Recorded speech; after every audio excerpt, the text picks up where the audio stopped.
Discipline has a reputation problem. People imagine it as a stern voice, a colorless calendar, a life of saying no to fun.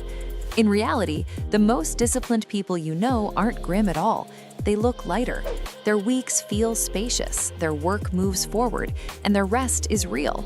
That's because real discipline isn't about force, it's about design. It's the art of making the right thing easy and the wrong thing awkward, the habit of turning big promises into small routines, and the skill of recovering quickly when life inevitably swerves.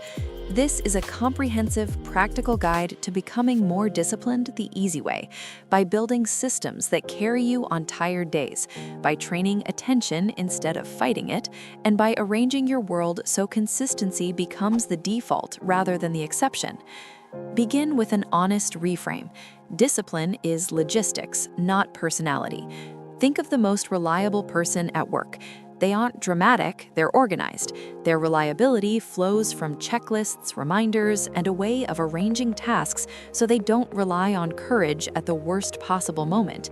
Treat your life the same way. You don't need to become someone else. You need rails that your current self can ride without a pep talk. If you only remember one line from this episode, make it this: design beats willpower, and recovery beats perfection. Start simple. People fail at discipline because they try to install a future they can't carry. They announce 10 new rules on a Monday and feel like failures by Thursday. The easy way is to shrink the promise until you could keep it on your worst week, then let it grow by itself. That's the logic behind minimum viable discipline.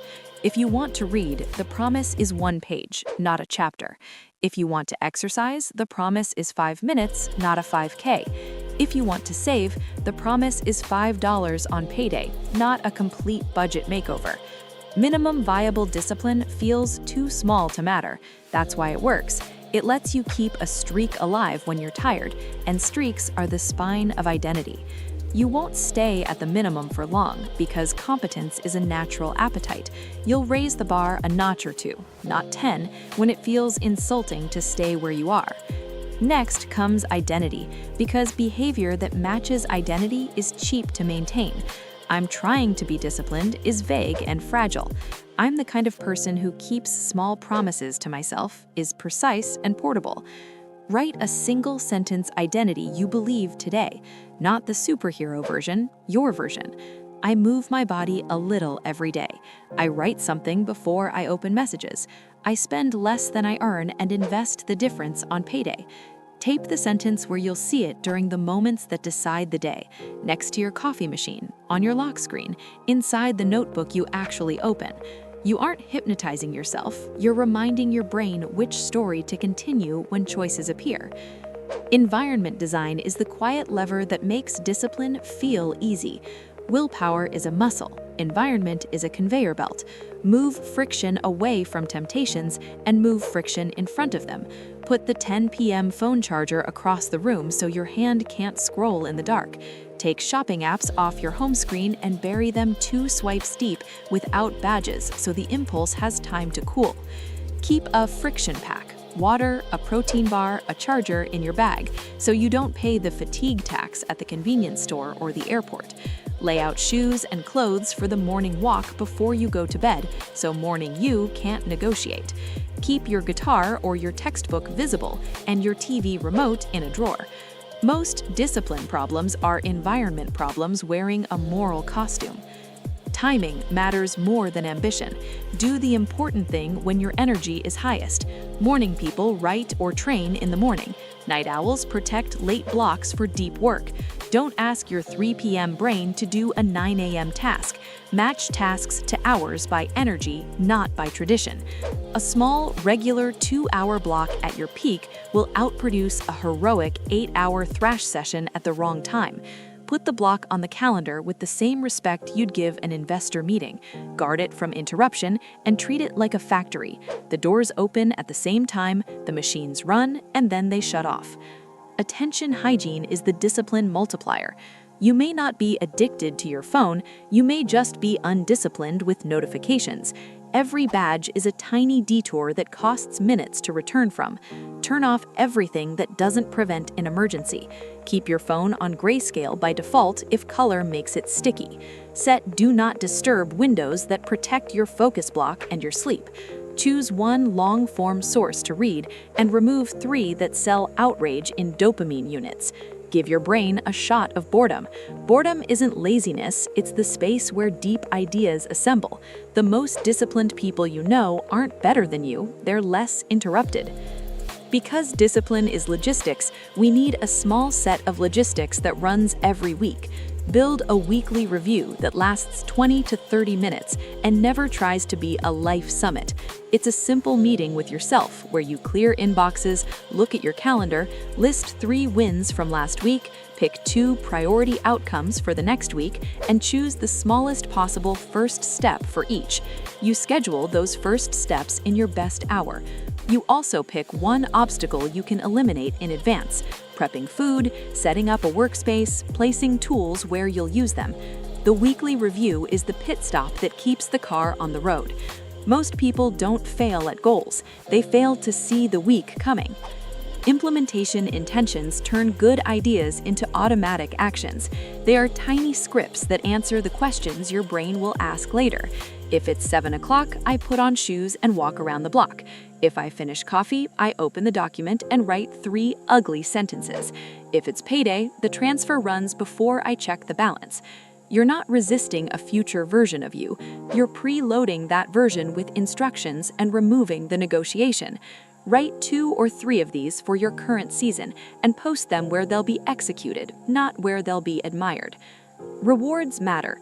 Your nervous system needs to associate discipline with pleasant feelings, or it will resist.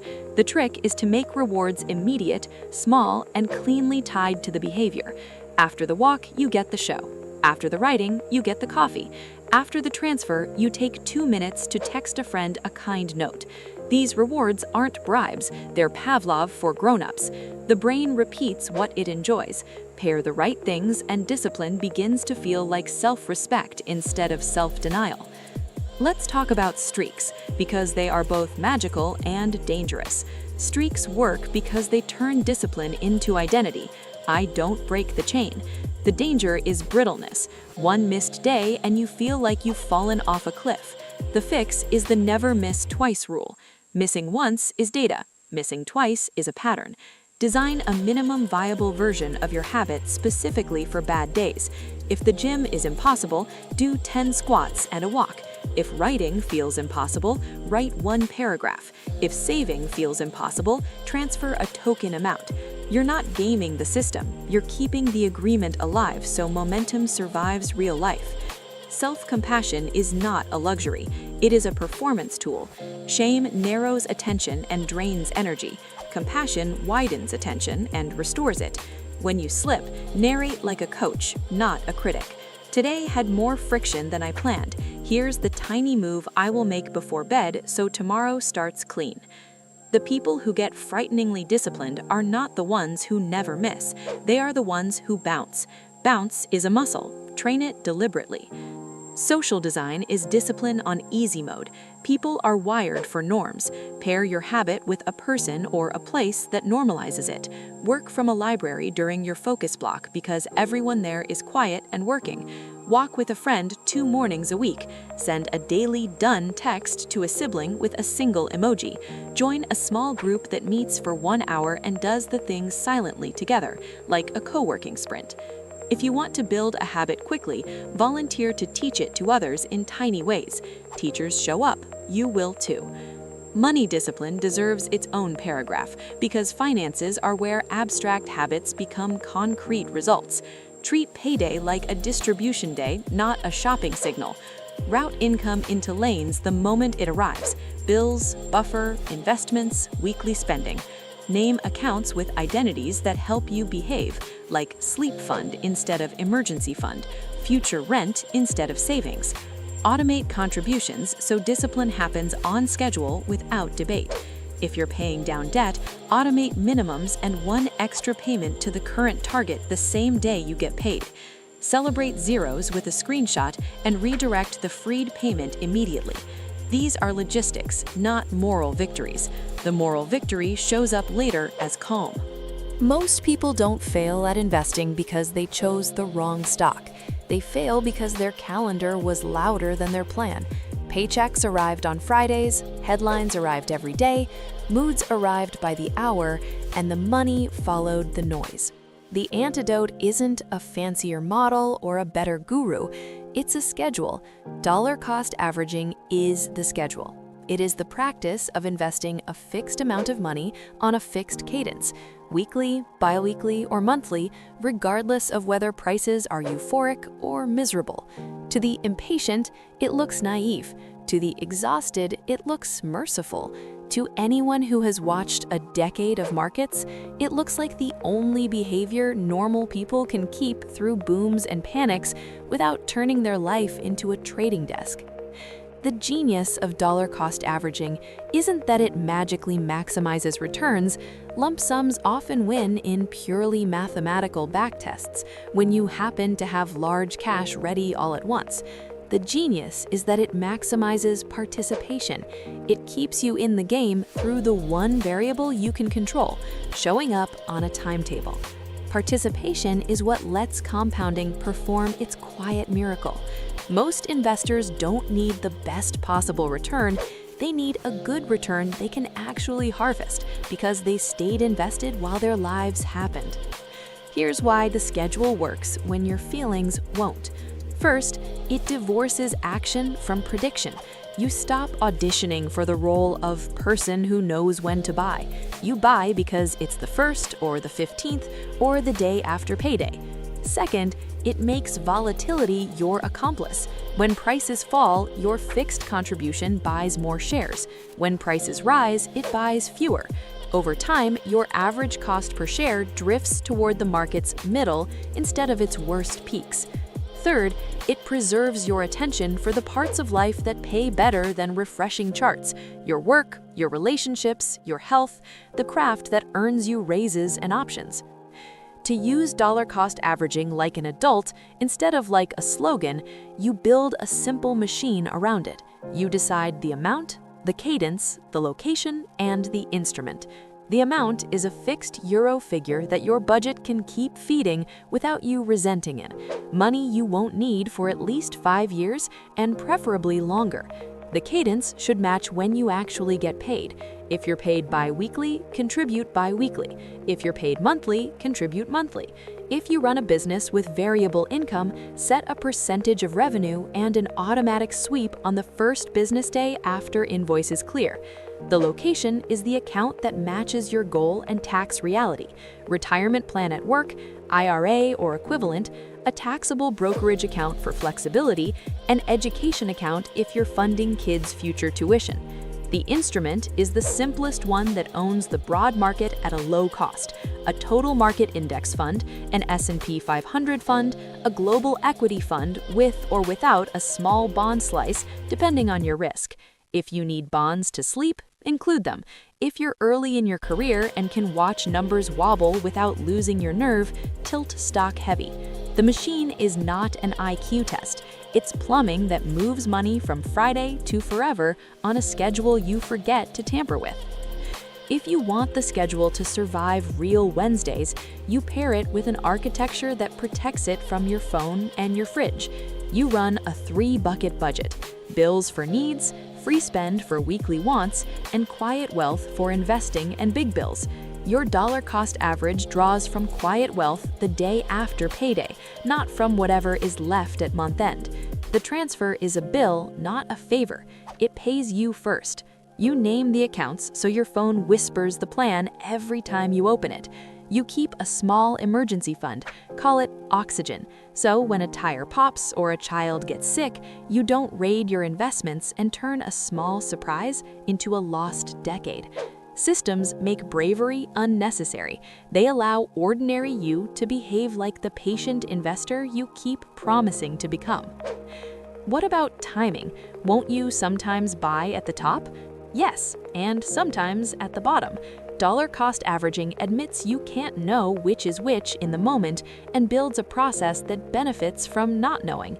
In long, rising markets punctuated by sudden shocks, the only kind we've ever had, spreading purchases over time smooths regret. You stop telling stories about the one perfect day you missed. You start telling stories about the one perfect habit you kept. If you're sitting on a windfall, a hybrid approach can help the nerves. Invest a chunk immediately and schedule the rest over 3 to 6 months. You avoid the paralysis of waiting for the right week, while also avoiding the stomach drop if the market falls the morning after you deploy everything. The place where dollar cost averaging shines most is during crashes. Markets drop quickly. News anchors learn new synonyms for turmoil. Friends text screens. This is when your schedule feels like cheating. The transfer still hits. You buy more shares with the same money. The price continues to fall. You feel foolish. The schedule doesn't. 3 months later, you have a lower average cost than your future self could have guessed, and you never needed to assemble courage at midnight. People love to romanticize buying at the bottom. They rarely do it. People who dollar cost average buy on the way down, on the way up, and at the bottom without needing to guess which day was which. The result isn't a highlight reel. It's an account balance that tells the truth over decades. All of this can be run with ridiculous simplicity: a single global equity index fund, and, if you want ballast, a bond index fund. You do not need factor tilts, sector bets, meme tickers, or a hobby in foreign exchange to make the schedule work. If you crave tinkering, quarantine it to a sandbox, 5% of your contributions where you're free to pick a few stocks or themes. The other 95% remains a robot that buys the world on schedule while you live. When the sandbox wins, periodically harvest the gains back to the core. When it loses small and never steals from your rent or your retirement. The point of the schedule is to remove your personality from the chemistry set that is the market.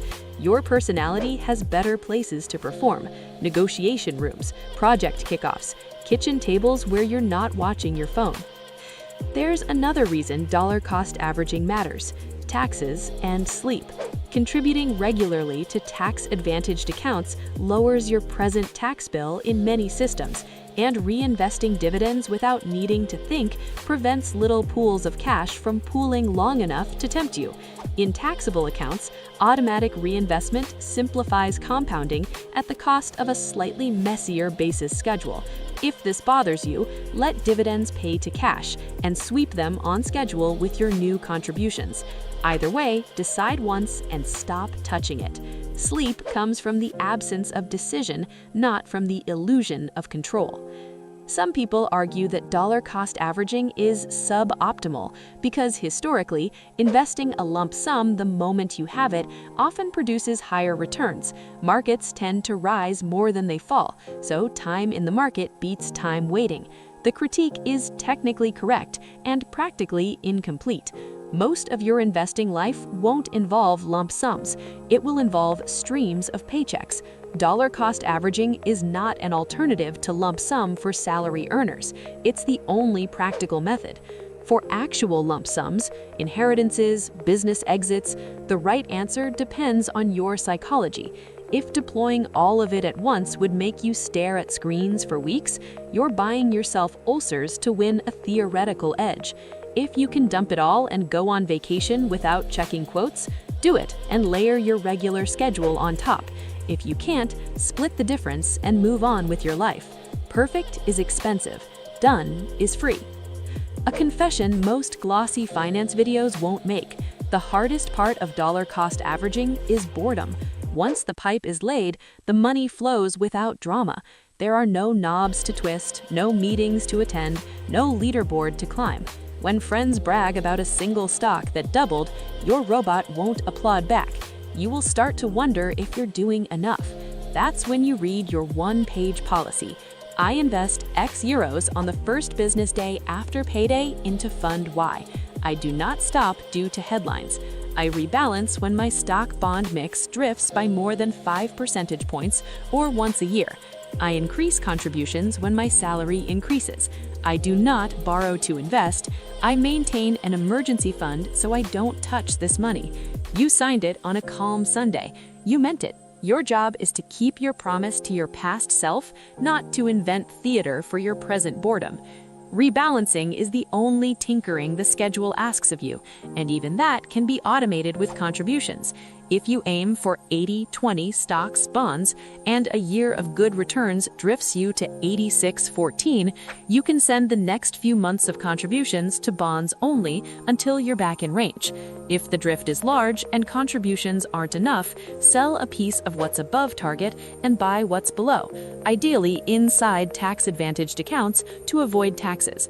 Rebalancing is not a prediction. It's a risk control dial and a way to harvest a little from what ran to feed what lagged. It's buying low and selling high without the crystal ball cosplay.